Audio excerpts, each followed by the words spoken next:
Hi Burners, welcome back to my channel and welcome back to Clayburn. I feel very blessed to have you with me today. So today is a great day. I get to take all those seeds out of my refrigerator that I've been cold stratifying and start planting them here, there, and everywhere.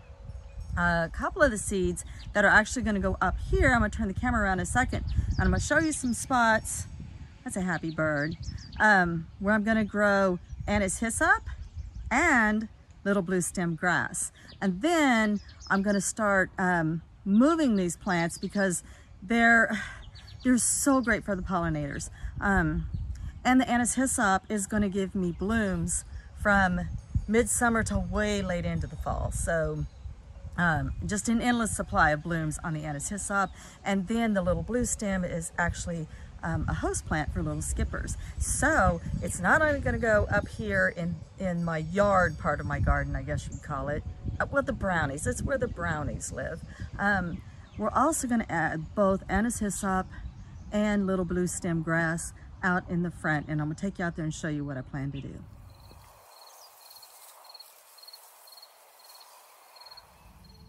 So this is basically an overall look of the yin wildflower. It's actually the yin energy wildflower garden, but that's a mouthful to say. So it's my little yin garden.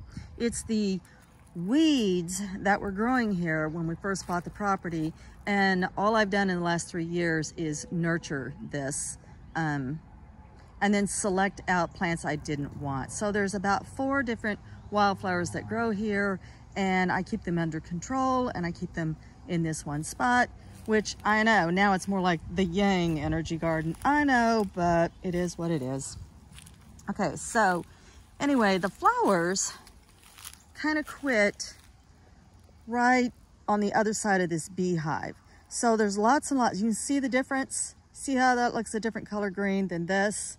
That's because this is kind of getting into just nothing but like chickweed and small things, small insignificant things, and a lot of wild garlic, and some bee balm grows out here, and I'll leave the bee balm, I always do.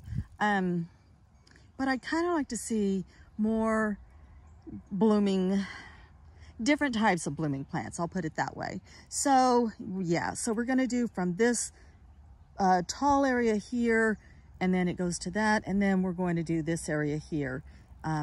Clear out a lot of stuff except for, like I said, the bee balm.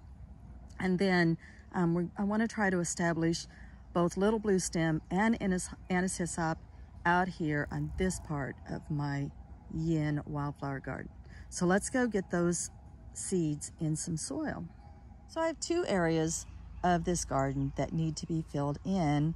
And so I'm going to do, it's about a 4x4 space. I'm going to do the Anise hyssop over here, which is going to make the swallowtails and the skippers and the bees and all the pollinators so very, very happy. And I'll be happy. I'll have blooms all summer long.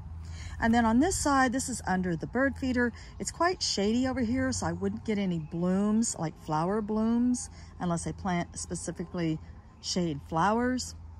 And so I'm going to put down landscape fabric, and I'm going to suffocate out these grasses that are growing here now that I don't really want, and I'm going to replace it with some little bluestem, and we'll see if we can get that growing here. Little bluestem is a host plant for some of my pollinators, and so I'm really excited to get this native prairie grass to grow here. And what I don't use of my seedlings, like I said, is going to go out in the full sun closer to the road. Well, I don't have a fancy greenhouse, but I do have curious cats and nibbling mice, and so I'm also a hoarder. So all of the stuff you see in front of you is stuff I've just sort of held on to in case it ever should need it. And I see lots of goodies down here for getting seeds to start. And I drug out the yoga mat and my knee pad. You know, it's why not just fit in a nice yoga routine, such as I can handle while I'm out here doing this. It's time to get zenned out and plant some seeds. So this is going to be my little makeshift greenhouse. And I don't know about all seeds, but pretty much most of the seeds that I've been planting for germination purposes, they need morning sun and afternoon shade. So this spot is actually going to be perfect to leave my seed trays.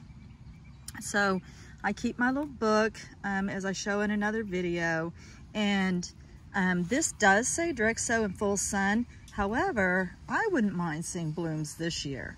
And this is a woody perennial, kind of a member of the mint family. It's gonna have a square stem, smooth stems, and it's gonna have a very strong licorice scent. It can be used as flavoring in medicines.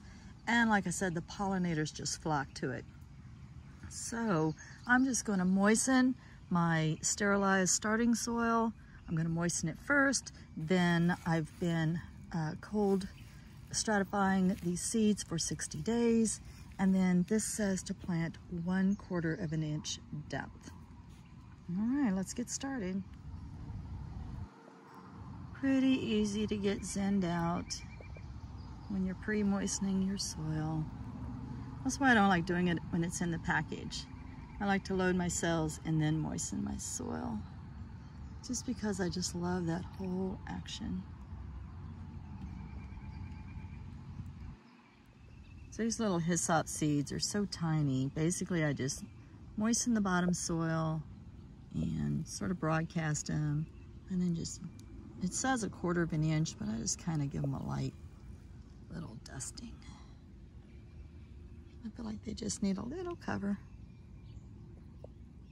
There's a bee trying to sip nectar from the light fixture next to me. I'll show you how pretty it is.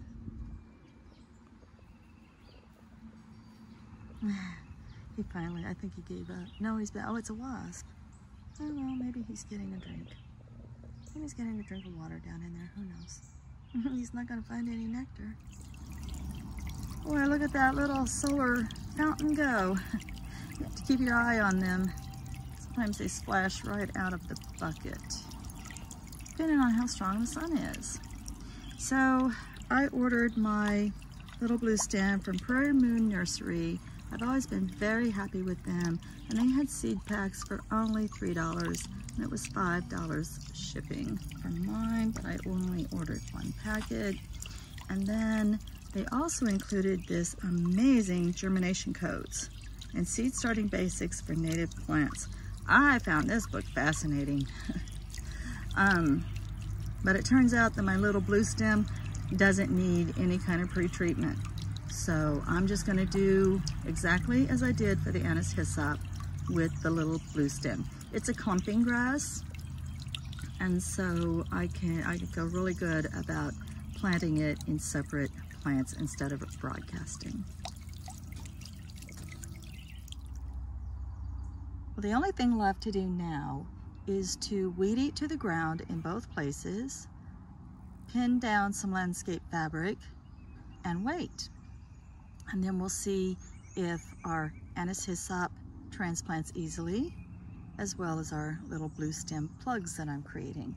Now, I did have some seed left over from both, and so I'm going to try doing the same thing towards the front of the road, and I'll weed eat to the ground, put down some landscape fabric, create an open row, and then I'm going to try to direct sow both plants in a row down front. Be sure and stay tuned and find out which of these planting methods works best. All right, guys, I'm so happy that you all stayed with me through another project. And I think on the next Thursday, I'll probably introduce you to the brownies. The brownies are in charge of our grasses around here, and they're very excited to meet you, and you can see how their operation has expanded. By then, maybe the peonies will be in bloom. Wishing you all very, very, very many blessings and much love and light in your life.